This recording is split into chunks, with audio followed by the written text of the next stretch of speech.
Hey there guys, in this video I will be covering debt service coverage ratio, also known as DSCR. Now this number is extremely important, and I would argue to say that this number is in fact the most important number that you need to know when you're looking to buy a business. Whether you're an individual looking to buy a business or whether you are a business looking to acquire another business to grow, you need to understand what the DSCR is, what the debt service coverage ratio is for your business that you're looking to acquire. Why? Because owners or acquirers, owners of any business, you want to understand how much profit, how much cash is this business going to return back to me, right? How much cash is that going to return back to you? But as the investors and the lenders, what they want to understand is how long will it take before I get paid back.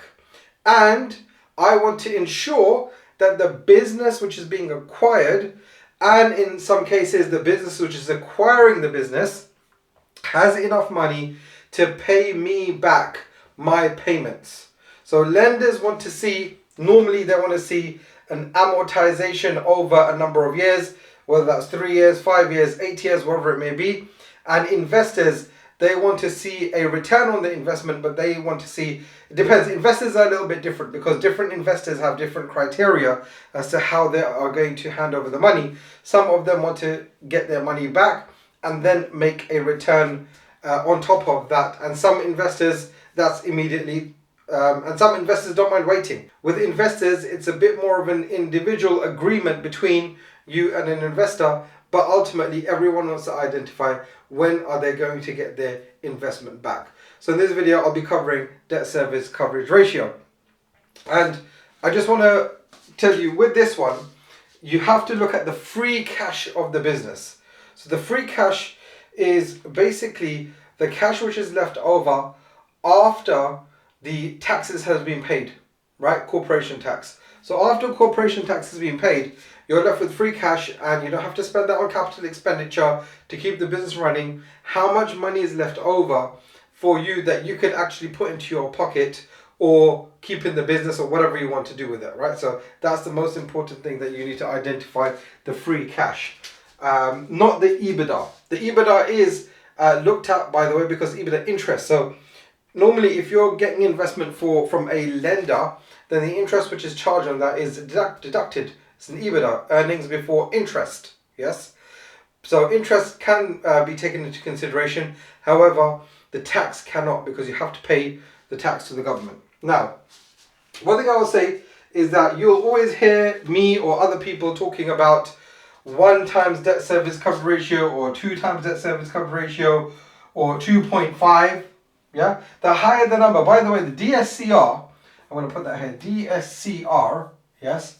This number, the higher it is, the better it is. So the higher the DSCR, the better it is, the more comfortable lenders are going to be with you. If your debt service coverage ratio is only 1.2, so let's just move this here. So if your debt service coverage ratio is only 1.2, there's going to be almost no one is going to want to lend on that, because there's not enough coverage there for them to feel comfortable to give you that money. Because if something goes wrong, there's only a 0.2 chance before it's only the debt being paid, and also you are not being paid anything, so therefore there's no motivation for you in the business, and then everything's a downward spiral on that. But we'll explain that a little bit more as we go along. So debt service coverage ratio is basically how much is going to be left over after the debt has been paid. Yeah? So how much is going to be left over after the debt is going to be paid. So let's just say, for argument's sake, the free cash flow of a business is £1 million, right? Free cash flow of a business is £1 million. So what the lender is going to want to see is out of 2 times. Let's start off at 2 times. By the way, there's YouTube here, there's TikTok there, so you know, if I come in and out, just bear with me.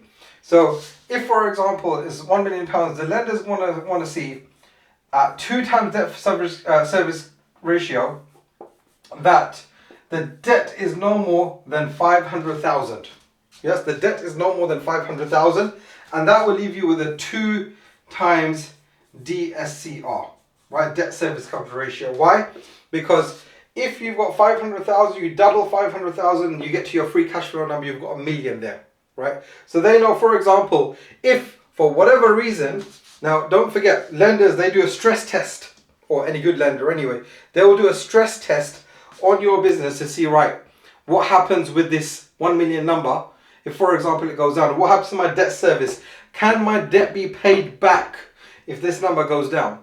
So for example, let's say you end up losing 25% of your free cash flow for whatever reason. Yes. Let's say, for example, that £1 million number goes down to 750,000. Goes down to 750,000. Will I still be paid back? Will my debt still be paid back? As an investor, can I still get my money that I have said that I want every single year on my investment to be paid back? Yes, there's still coverage. And if, for example, the debt is 500,000 and the free cash flow is 750,000, then that goes from a 2 times debt service coverage ratio to a 1.5 times debt service coverage ratio. Yes? So this is really important for you to understand how your debt service coverage ratio is in regards to the free cash.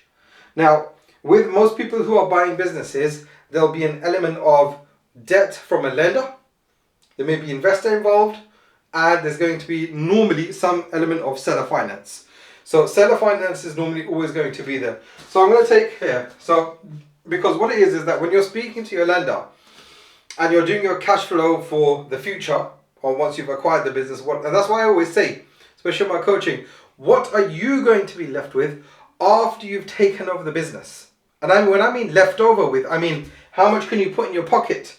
In this example, where it's 1.5 times debt service coverage ratio, and the debt is 500,000, if there's 250,000 left over, let's say, for example, you need to keep in 100,000 for working capital. You need to keep 100,000 for working capital.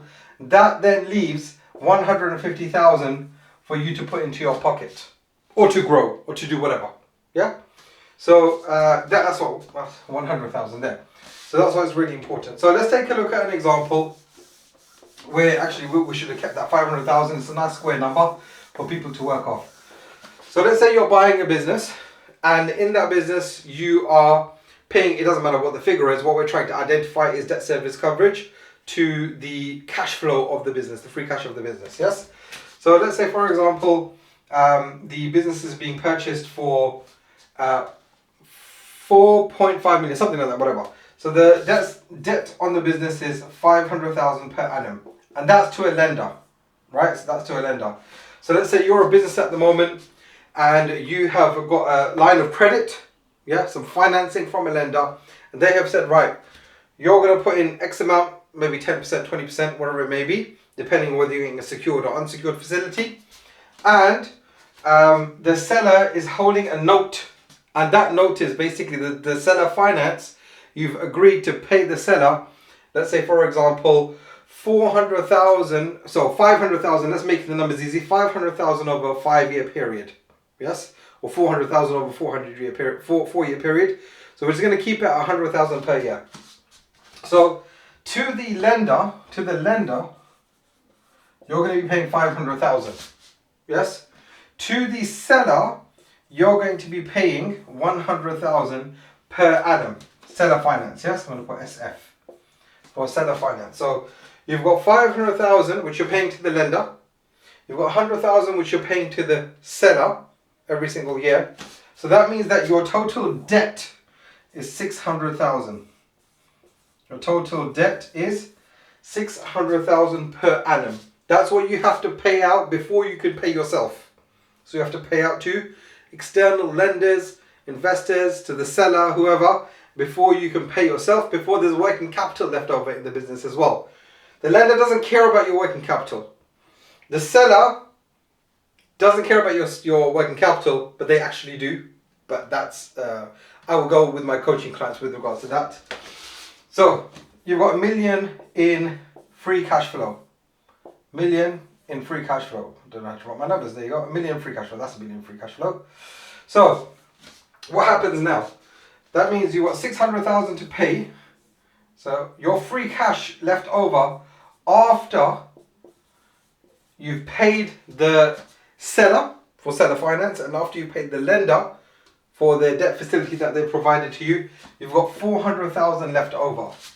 So that's about a 1.8, something like that. Let me just have a quick look at this.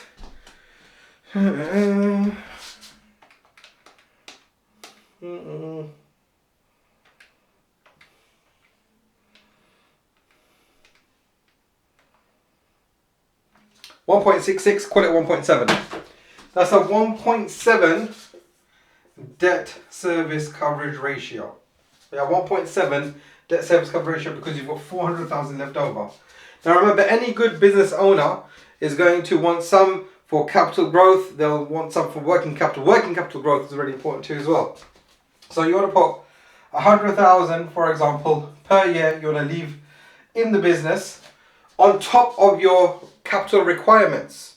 So this is on top of the obligations that you have to the taxman, on top of the obligations that you have to wages, on top of the obligations that you have to your suppliers, right? That's what you need to try to understand. Build up a cash balance in your business, but you still then, from your 400,000, you still have 300,000 left over. So you know that at the end of the day, you can pay yourself 300k from the business if you choose to do so. And the best thing to do with that, if you've got 300,000 left over, I would say in the beginning you can put 100, 150k in your pocket and you can save up 100, 150k per annum and look for another business and then put that cash towards that use as well. So there's many things that you can do with that. But the main thing you need to understand is that you need to work out what your debt service coverage ratio is. As long as your debt service to the seller, as long as your debt service to the lenders, as long as your debt service to the investors is lower by a significant margin than the free cash of the business, then you're on a winner, right? And I would say for your first 3 deals, if not 2 minimum, at least 2 deals, if not 3 deals, your debt service coverage ratio should be 2 or higher. Yeah, 2 or higher, which means that you need to have double the amount of free cash versus the debt that needs to be paid to investors, to lenders, and to sellers, right? So for example, let's take another one. If your business is generating, the one that you're looking to acquire is generating 800,000 per annum, if you can ensure that the debt, total debt to all of these people, which is paid, is 300,000 per year, then you know you've got a debt service coverage ratio higher than 2. So let's see what that is. I want to put my calculator away. So what is that? That's 800,000. We are making that, and the debt service is 300k. 2.6. 2.6 debt service coverage ratio. Yeah, and that's the kind of deal which is a winner deal, especially if you're doing your first deal.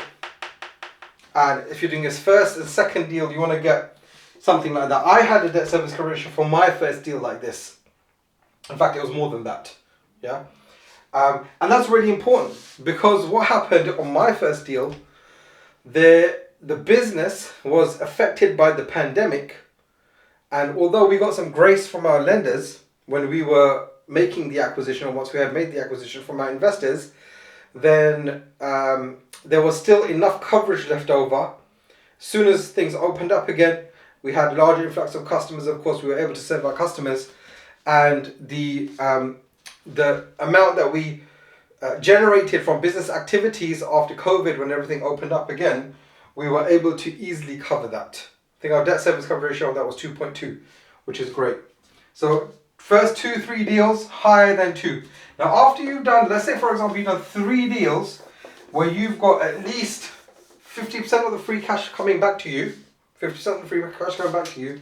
Now if you go and do a deal which is DSCR of 1.5, it's not going to matter as much. 1.5 times debt service coverage ratio.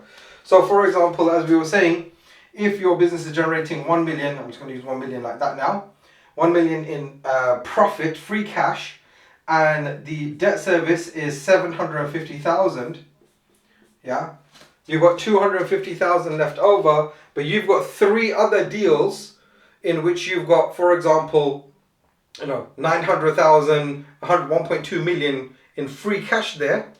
If, for example, something happened to this business which is generating 1 million, and that went down to, for example, 800,000, worst case scenario, yeah, let's say that went down to 800,000.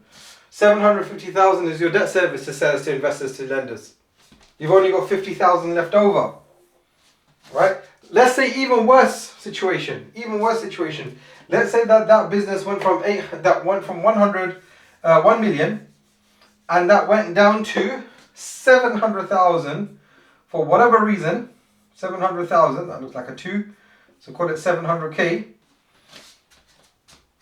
Where's your debt? Well, you can't pay your debts. If that 750,000 is your debt, and you've got 700,000 in cash flow, it's only because you've got 3 businesses which are 2.5 times multiple.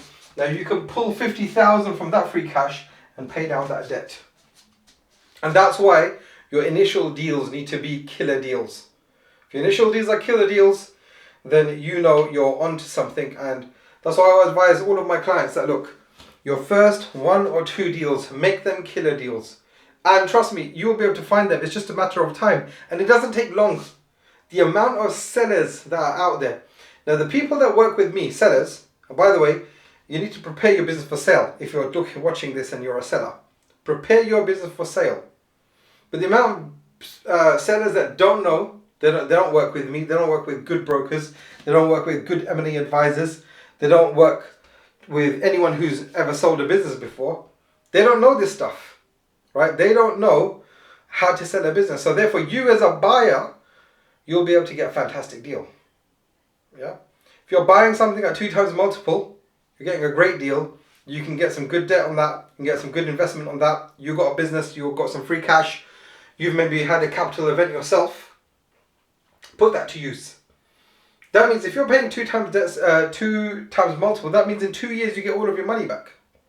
And then after that, everything is free profit. So that's what debt service coverage ratio is. And of course, what does that mean? That also means that once this debt has been paid off, let's say we've been wiped all of that debt, now you've got 1 million minus working capital to put into your pocket. Okay? So you've got 1 million which goes directly to you. So debt service coverage ratio is one of the most important numbers that you need to know for your business acquisition. Once you identify a good business, calculate the debt service straight away. And there's another part to this, by the way, is that when you find a business, the first thing that you should do, other than start negotiating with the seller, is go out to the finance market and identify how much can be raised on this business. And only then can you start making the calculations of what the debt service coverage ratio can be. Because if you don't know, a ballpark figure of what you'll be paying for the business and a ballpark figure to what can be raised and what your debt is going to be on that business, then you can't identify this number. Because lenders are going to ask you, investors are going to ask you, how much you're paying for the business. Right, our terms are XYZ. Can it be fulfilled within XYZ? If it can be fulfilled within XYZ, how long is it going to take? What's the debt service coverage ratio? What's our criteria? Like, for example, when you work with invest in different lenders, they have different criteria. And it also depends on the size of the business. Some lenders are okay with 1.5 times debt service coverage ratio, but most aren't. They want 2 times. They want 1.75. They want 2.5. In fact, I was speaking to one lender for one of my clients, and he said that lender that they were speaking to were willing to give money, but they said there needs to be 2.25 times debt service coverage ratio. And it was just below 2.25. So they couldn't do that. But they got the deal financed anyway because 2.25 is too high. As a criteria, is too high. So they got that deal done, and that was great. So fantastic. And if you want to find out more about this and you're working on a deal, maybe you're a business owner, then click the link in the description and you can book a call with me, have a good call, find out how your business is getting along, and we will see whether I can support you and whether your deal can get done in a meaningful way where you've got 2 times that service coverage ratio.